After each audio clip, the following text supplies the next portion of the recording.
Hey guys, welcome to Faith, Family, and Football. I'm your host, Jordan Capel, a believer, a family man, and a lifelong student of the game. Inside this podcast, we dive into what matters most: a strong faith, a strong family, and a strong foundation through the game we love.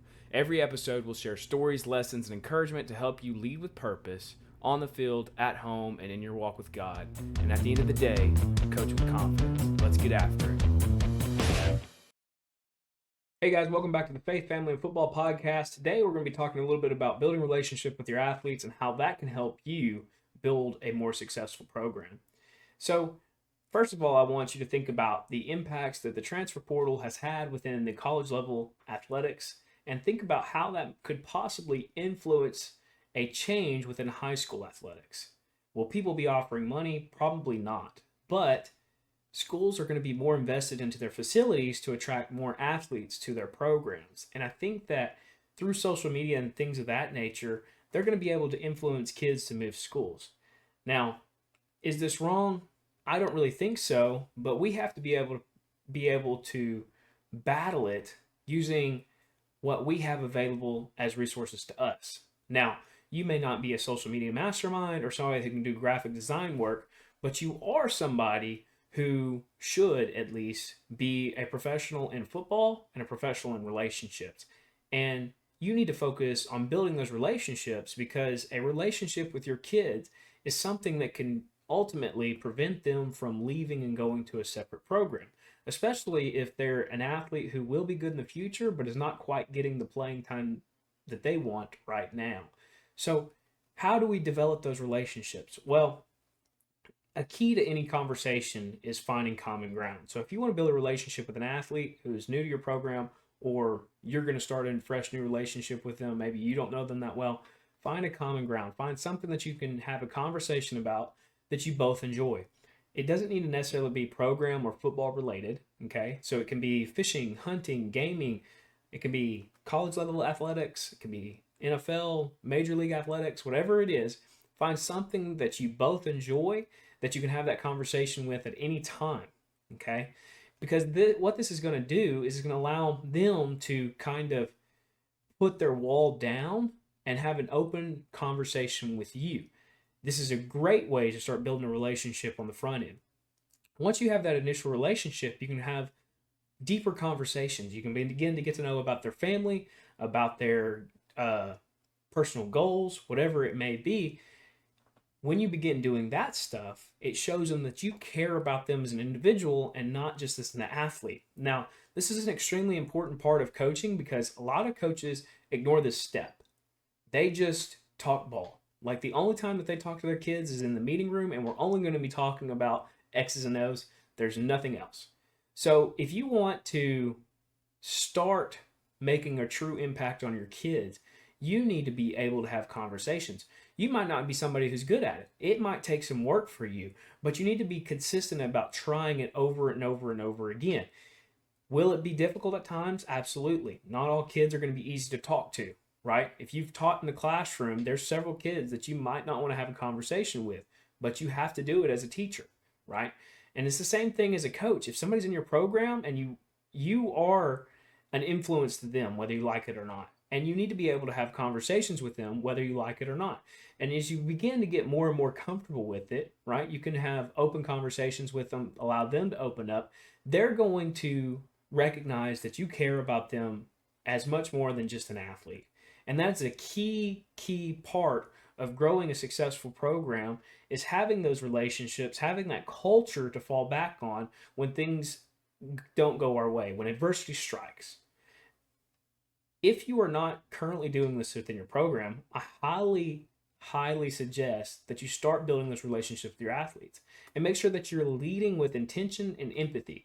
And that means that I'm intentionally taking time to build those relationships with my kids. I'm intentionally taking time to get to know them, their interests, their hobbies, their goals. You need to have those one-on-one meetings with athletes, and it doesn't have to be a formal sit down in the office. It can be as they're exiting the door, you give them a fist bump and say, hey, how's your mom doing? Or how's your dad doing? And just talk to them, right? If kids begin to see that within their athletic experience, it's going to make it more difficult for them to leave because they know that you care about them. And in return, it kind of forces them, I wouldn't, maybe not the word force, but influences them to also care about you enough to not leave your program and to come and talk to you about if they're having any struggles about why they might leave. Now, you have to do this as a coach, or you need to do this as a coach, but as a head coach, you may not be able to do this with every single kid that's in your program. You will have conversations, but those relationships are going to be harder for you to get within the full team. And so, what I highly recommend doing is trying to divide it up within your groups. Like everybody on your staff is kind of responsible for a particular skill group, whether that's linemen, defensive back, linebackers, yada, yada, yada. Okay.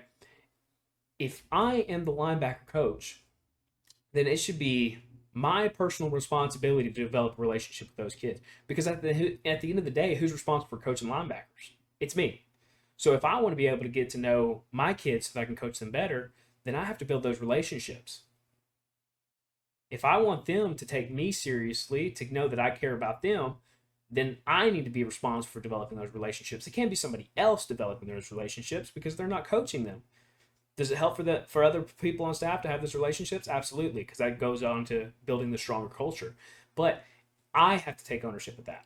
And if each coach within each little skill group begins to do that and take ownership of their relationships with their kids and begins to take that responsibility seriously, then you have an overall impact and growth of culture within your program.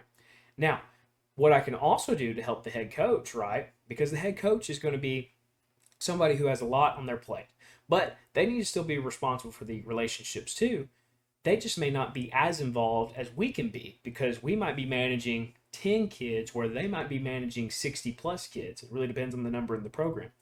So if I take one of my kids who I know has a personal problem, okay, mom's in the ER for X, Y, and Z, okay, I can take that kid, talk to him a little bit of his problem, and just go to the head coach and say, hey man, this is what's going on with Hobo Joe, okay?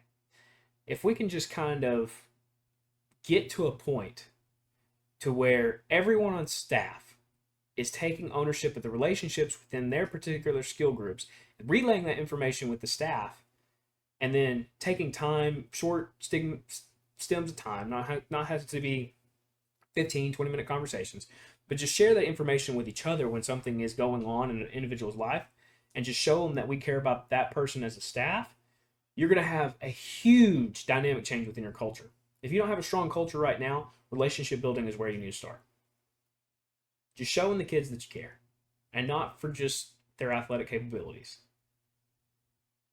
But what we have to do as coaches is take a step back and stop looking at it through the lens of people who love the sport. Because a lot of times when we see athletes, we just assume that they love the sport, when in reality, athletes can be playing for various different reasons. Mom, dad could be making them. They could just want to be part of the team, right? Maybe it's just something to keep them out of trouble. But there's a lot of different reasons that people can play besides the love of the sport. You have to figure out their motivation and intention for playing as a coach so that you can coach them better. Because if you don't take time to recognize that, then you may be missing out on a golden nugget that can really help you connect with that kid and get them to play at a higher caliber than what they were originally doing. But you have to do that. That's just part of coaching. It's part of taking ownership of that relationship with your athlete and trying to get them to be the best version of themselves that they can possibly be. Hopefully, you are taking something out of this and that you will make relationship building a core part of what you want to do in order to be successful as a coach. Is it necessary? I would say yes, but I'm sure that other coaches may be shaking their head and saying no. But I think that relationship building is a core part of just building a stronger team culture in general. And I do feel that team culture is a large indicator of success, especially within high school athletics. Because culture is going to be able to overcome a lot of adversity when you go into games and things aren't going your way, or when you go into the season and something comes up. Culture can overcome that. If you don't have a strong culture, then you may not have the athleticism that you need to back up what you don't have in culture. So make sure that you're taking time to build those relationships. We're going to come back after a short video and continue talking football. Hey coach, real quick, if you're getting value from this episode, I've got a small favor to ask. Take a second and share this video with another coach who could use a little extra encouragement today. Whether it's a teammate, someone in your district, or even a coach you look up to, pass it along. The mission here is to help build coaches up just like you, and it starts by spreading the word. So hit that share button, send it to a friend, and let's keep making an impact together. Thanks for being part of the team. Hey guys, welcome back to the podcast. We're going to be talking a little bit about coaching read steps for linebackers before we go into the essential linebacker reads for any defense that's going to try and read guards. Now, the read steps are going to be the first steps that a linebacker takes on every single snap, which is super essential when it comes to good linebacker play. You always want to make sure that your linebacker is stepping towards the line of scrimmage, not away from the line of scrimmage. Very rarely would a coach recommend stepping away from the line of scrimmage unless you were just going to have some type of pass situation and you know that they're going to be bailing early. But almost in every single situation down in distance, you're going to step towards the line of scrimmage and get your read. So the read step is 1 to 2 steps, and I'm stepping towards my read. So if I'm playing the B gap, okay, and I'm in a 30 linebacker position, which means I'm on the outside shoulder of the guard, I'm going to step towards the outside shoulder of the guard. Boom, boom. Step towards the B gap. My inside step foot first. Then I'm going to take a short step with my outside foot and then back in with my inside foot. In 2 to 3 steps, I should get my read and know whether I'm going to commit to the open gap or I'm going to react to what I see. So this goes back to clear and cloudy. So if you get a cloudy read, which means my gap is closed, which could be a down block or something like that, I'm going to scrape to where I see flow going. So flow away, I'm gonna be slow over the center and then scrape to green grass. Again, we'll kind of go over the linebacker reads in more detail and what you're going to do for each individual read, whether it's a pull, whether it's a man block or a down block, and you'll kind of see how they all mesh together. But the read steps are super important because it's going to put your linebacker in a position to make the play. If they're just jumping in place, they're not gaining any ground, they're going to be hesitant and slow. We want them stepping towards the line of scrimmage first and then triggering. They can go step and then shuffle with flow or with their read, and then they can go step and aggressive downhill if it opens up. But you're going to teach the 2 steps. So I'm going to be looking at my key read. If I'm keying the guard, I'm going to be in a 30 linebacker position. I'm going to key the outside shoulder. I'm going to step towards the outside shoulder first. Boom, boom, 2 steps. And now I'm getting my read and I'm reacting to that read. So it's aggressive flow towards me. B gap closes. I'm going to work towards C gap. If I get something else, if it's open, I'm going to B gap now. If it's close, flow away, then I'm going towards A gap now. And it's all about repetition. How many times you can do it. Boom, boom, boom, boom, boom. Okay? So you need to make sure that you're practicing those read steps. I highly recommend putting bags behind their feet just to get them conscious of stepping forward in their read steps. Not going backwards. We're going to step forwards. All right? I would even, if you're a shuffle linebacker play, that's fine, but we're not going to go backwards first. We're always going to be stepping towards the line of scrimmage or parallel to the line of scrimmage. We're never going to step backwards. When we start stepping backwards, we're going to get out of position, and if we begin going backwards to go forwards where we get an open gap, it's going to be very disadvantageous to us because if a lineman comes up on us now, well, now we're in this transition of where we have to get our momentum back in front of our body, and we're not going to be able to do that. The lineman's going to get underneath us, and he's going to make a fantastic block that's going to end up on his highlight clips for huddle. So you have to be conscious of that when you're coaching linebackers is what's my key read? Am I stepping towards my key read? And make sure that they're doing it every single snap. So this is something that you're going to practice every single day. It's going to be an everyday drill, and we're going to practice our steps. And it doesn't have to take too long. You're just going to get 2 steps, boom, and you give them a read, and then they go. Right? And as you do it more and more, the kids are going to get more comfortable with it. And now you're going to be able to incorporate it along with your reads. And again, the reads are something that can change. It depends if you're going to read guards or read the backfield, and you can do either one or you can do both. But I personally read guards, and we're going to talk about how to read guards in the next video segment. So make sure you stay tuned, and we're going to pick up later. Coach, if you're looking to take your defense to the next level, I've got something special for you. I've just released my Dynamic 3-4 defensive playbook. This is a PDF full of blitz packages, coverage adjustments, run fits, and coaching tips that you can install immediately, whether you're facing spread teams or power-heavy offenses. This playbook gives you the flexibility and aggressiveness you need to succeed.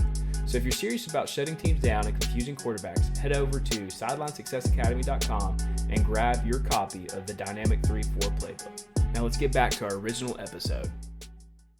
Hey guys, welcome back to the podcast. Today we're going to be talking about reading guards as an inside linebacker and how that can improve your defensive productivity. So to give you two different scenarios, most of the time we will read guards in our base defense. Now, I do know that offensive teams can pull and influence linebackers in order to run something else. And if we see that, we can immediately swap our key reads from guards to backfield if we know that the opponent's good at that type of thing. Now, this is a very rare game plan adjustment for us, but I do know that a lot of people will base out of reading the backfield. The issue with this is that you can move a lot of different people in the backfield, and it just begins to blur everything up, and you're following a lot of smoke. The linemen will generally take you to the ball 90% of the time. So I'm going to follow the people that are going to take me to the ball 90% of the time, and that's who I want to read. Now, how do we do it? How do we handle? How do we coach it? The easiest thing that you can say to your kids is clear and cloudy. If they know that their gap is open, okay, they're getting ready to fill it. Now, if you want to teach them to scream through it, that's fine. Where they can be patient, ready for B-ball, committed, then meet him in the hole, that's fine too. But essentially, if we get a clear read, where if I'm responsible for this B gap right here, and it opens up like the Red Sea, I'm coming to fill it. All right, I'm coming to fill it. I'm coming to meet something in the hole and get there. Now, a cloudy read can happen when you get a down block and another down block. Now, a body is in my gap that I'm responsible for. The ball cannot be ran there, so I'm going to be looking for work. Once my gap is closed and I'm not sure where the guard, I'm always looking at the guard's butt, right? If his hips are down, he's getting a down block here, I know that the ball is probably coming this way. The ball is always going to be coming towards the guard's butt, okay? If I get that read, then I'm going to be scraping tight over the top here, okay, ready to get flow over the top. So it's just clear and cloudy. If it's clear, I'm stepping in there. If it's cloudy, I'm scraping over the top. If we get an outside zone read, so everybody just kind of starts reach stepping over here this way, and I see aggressive flow, then I'm flowing too, ready to scrape across the lineman that comes up. Same here, backside. We're all backside tracking. We're tracking the backside hip. Our outside linebackers are our force players. He's going to beat them there and force the cutback. We got to be there to make the play. We can't let linemen get their hands on us. We're scraping across their face, aggressively scraping across their face, dipping and ripping across his face. If we get a pull, so in pull situations, there's really two options that you can have that I know of. So if we get a pull, all right, your gap will pretty much open up here. Now, depending on which way we slant this guy, I don't like telling linebackers to shoot the gap. But if you're going to, okay, if you're basically in the 4-man front and you're teaching this guy to cross face or something like that, you can tell this guy to shoot the gap and just make the play in the backfield. So if he goes, he shoots the gap, he can get ready to dip, turn his shoulders with the center, come flat, and then get the tackle in the backfield. I don't always tell him to do that because in our base front we're slanting, so a lot of times this guy can slant here. Well, now he's going to be responsible for this cutback to green grass. So I'm going to step, I see pull, I make sure ball's committed this way before I start scraping over the top. So there's really two options. So you see the pull, you can send him. So if you're in a 4-2 and you're teaching the nose to cross face, Well, he's getting to the flow side, so linebacker can get to the cutback side. Now for us, our nose is the cutback guy. So we're going to teach him to take the cutback. So our linebacker is going to see flow, make sure flow goes that way. Then I'm scraping over the top to green grass. And this kind of gets you a hat on the backside for cutback and also gets you a hat play side. If you, regardless of which one you choose, and I'm not going to say if you, regardless of which one you choose, you're sound because you're still having somebody eliminate the cutback lane. Okay. So you just want to make sure that this type of scenario doesn't happen. So just to kind of give you a look. So if this goes here, okay, and let's just pretend this is Q counter or Q power or something like that. If our nose goes this way and our linebacker flows and it's Q running the ball, well, everything's cloudy over here. What do you think he's going to do with it? He's going to stick his foot in the dirt and go this way. And that happens quite a bit on GT counter because a lot of coaches are coaching the A gap cutback, and you have to be able to make sure that somebody's prepared to get in that gap. And so whether you want that to be a defensive lineman or a linebacker, you just need to know which one is taking it so that you can exchange the play side with the other one. So if I'm going to since I send my nose to the backside cutback most of the time, we're going to teach our nose, we're going to slant him in a position to where he's going to be backside most of the time. It's going to eliminate that backside cutback, and that way my linebacker can slow play the pull and then cross once the mesh happens. So once he sees ball committed, he's going because nose is going to take the cutback. If you want to do it the opposite, so now you pretend you're in a forefront system, and I'm teaching that center to cross face on, or excuse me, I'm teaching the nose to cross face on a center block when he blocks back for the pull. He's going play side now, so now my linebacker can go backside, and he's just pursuing. He sees that pull, he's just pursuing through the B gap, making the play in the backfield. But you have to make sure either way you go that you're fundamentally sound and that all the gaps are secure. Because what you can't have happen is that everybody's just immediately going to flow and nobody's taking the cutback. Because that's when you get gashed right up the backside for a 15-yard gain because he's gotten all the way to your safety. Now, of course, the easiest one, I won't say easiest one because of RPOs and stuff like that, but the easiest one for the most part is a true pass read where he's high hat, his chest is up, and he's pumping his palms. You want to make sure that they know what their pass responsibility is, whether they're dropping hook curl or if you have someone doing the middle hole. It just depends on what you're doing. But just teaching those easy guard reads can save you so many heartaches of just chasing somebody that doesn't have the ball.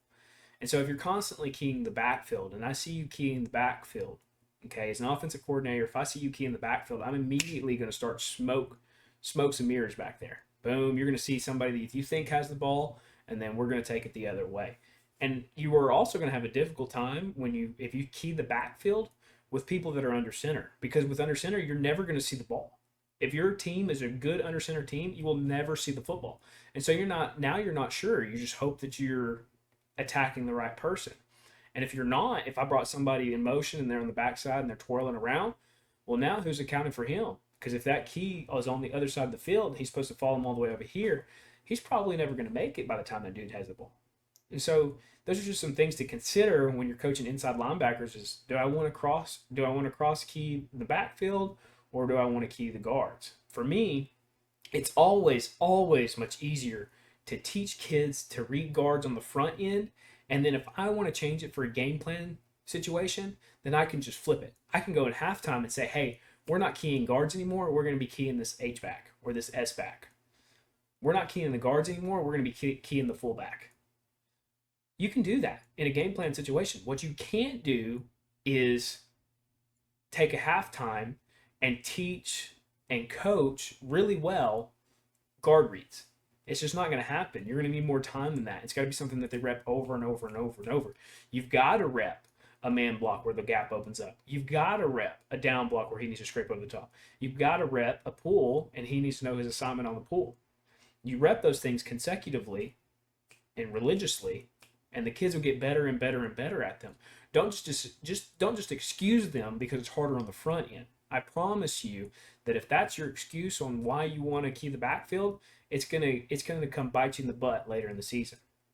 So invest the time on the front end now and get your kids good at reading the guards, and then you can always defer back to reading the backfield when you need it in a game plan situation.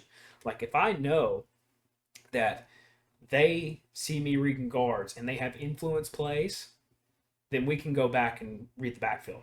And I can have a call for it, right? I can have a call for when they're reading the guards, or I can pull them on a series and say, hey, they're starting to do this influence play. We're not going to read guards anymore. We're going to read this back. And our kids can do it. They can do it just like that.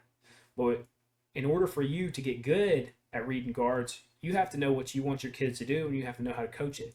And the inside linebackers is probably one of the most essential positions on the defense, because if they're not in the right position, then you're going to get gashed. And so you have to be able to coach them to read those guards to get them in the right position. If you're just keying the backfield, then you can key the backfield. But you better hope that nobody catches you keying the backfield, because otherwise they're going to start doing a bunch of motion and fake meshes and all this different stuff, and you're not going to have a clue where the ball's going.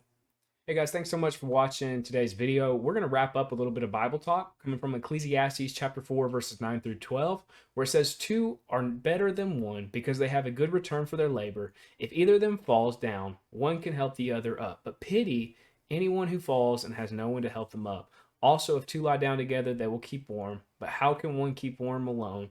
Though one may be overpowered, two can defend themselves. A cord of 3 strands is not quickly broken. So if you go back to the beginning of this video, we began talking about relationships. Relationships are the foundation of culture. They're the foundation that gives us the strength to overcome adversity. Regardless of your athleticism, culture is the multiplier. So if you think about that, if I'm athletic and I have good culture, then I'm probably going to have a really good team. But if I'm athletic and I have bad culture, then I'm not going to be able to overcome the adversity that I need to in order to be successful. So when things start going against us, are we going to shut down? Is the team going to pull apart, start pointing fingers and things like that? If you begin investing into relationships, teaching these kids to not only trust in you, but trust in one another, and encourage them to pull together and create relationships with one another, it's going to boost your culture. And culture is something that is irreplaceable within a sports program. Regardless of how successful you are, I believe that culture can make you more successful. And having good culture is something that comes from the top down.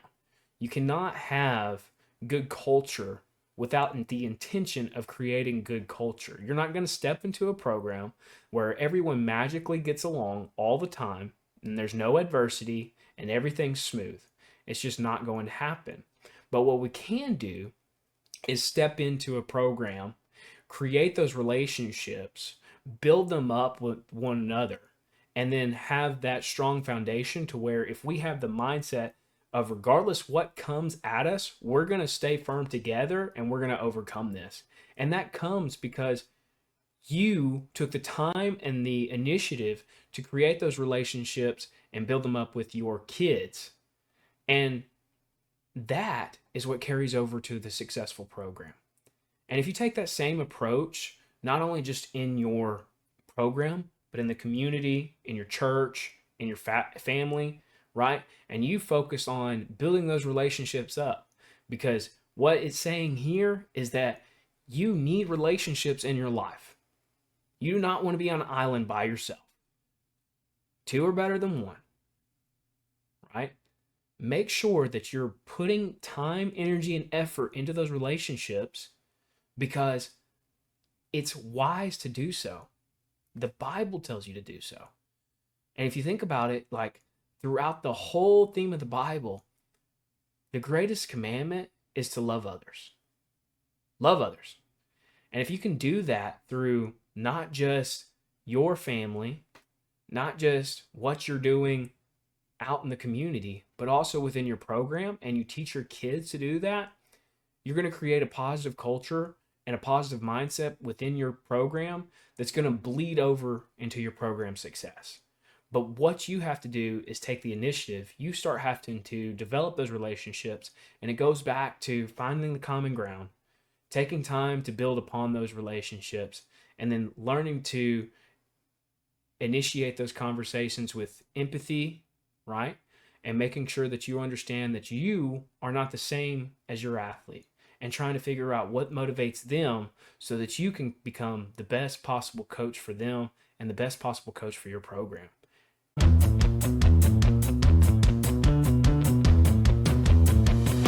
Thanks for joining us on today's episode of Faith, Family, and Football. If you got value from this episode, make sure to subscribe so that you never miss a new drop. And don't forget, head over to sidelinesuccessacademy.com to grab your free ebook, The 10 Things to Know Before You Start Coaching. And this applies to all coaches. Plus, for all my football coaches out there, you can grab my full 3-4 defensive playbook. And right now, you can save $10 with the code PODDISCOUNT10 at checkout. Again, that's PODDISCOUNT10. Thanks for hanging out with me. Stay strong in your faith, lead your family, and coach with confidence. Catch you next time.